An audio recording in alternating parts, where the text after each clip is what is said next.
This is GUM, the biggest department store in the capital city of a country 2.5 times the size of America. And these are the goods on offer. Nothing special, much of it of poor quality.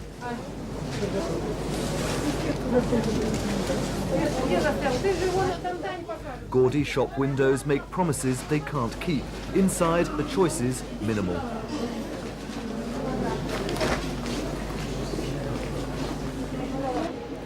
Nevertheless, 350,000 people shop at GUM every day, spending £2.5 million.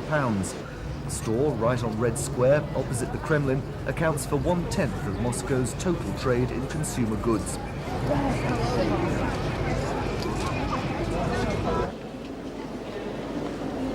The famous Russian queue is much in evidence here. The pot of gold at the end of this rainbow, a shirt. The system doesn't help. To buy anything, you have to queue 3 times.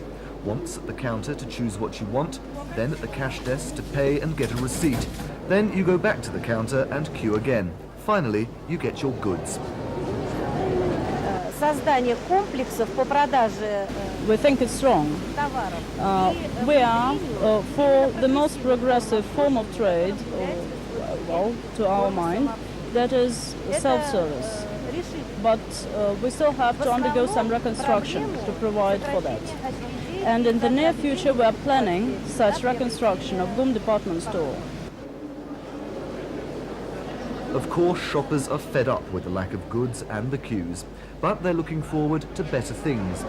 Как Михаил Сергеевич Горбачев к этому стремится, то дело у нас наладится в лучшую сторону. This is something temporary. We hope for better future. So we are for perestroika, and now that Mr. Gorbachev started perestroika, we really have high inspirations, and we are pretty sure that things will change for the better. I think that we shall make it better, because we can do ourselves everything, and not with the help of the other countries. We can do everything ourselves, but we must work better. It's difficult to come to terms with the price structure here. The average wage is only £200 a month, but then you'll only pay £10 a month for a really pleasant flat. A loaf of bread will cost you about 17 pence, but then you'll pay £28.50 for a rather tatty pair of plimsolls.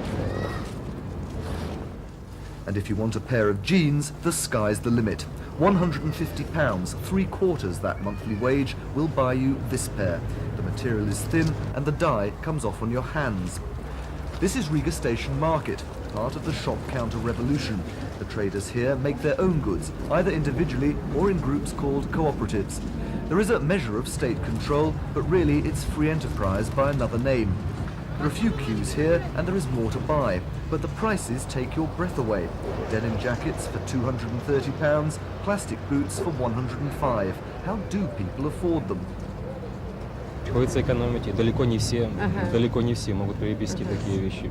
Not everyone can afford it. Those who really want to get them badly, they save money to buy jeans. Back at GUM, you're struck with the potential of this beautiful building. In the west, the counters would overflow with things to buy. There'd be attractive cafes and restaurants. Things are changing here, quickly in some ways like the flow of information, slowly in others like the availability of goods. Ordinary Russians seem optimistic about the future. Perhaps one day GUM really will be the Harrods of Moscow. Paul Arsman in Moscow, Thames News.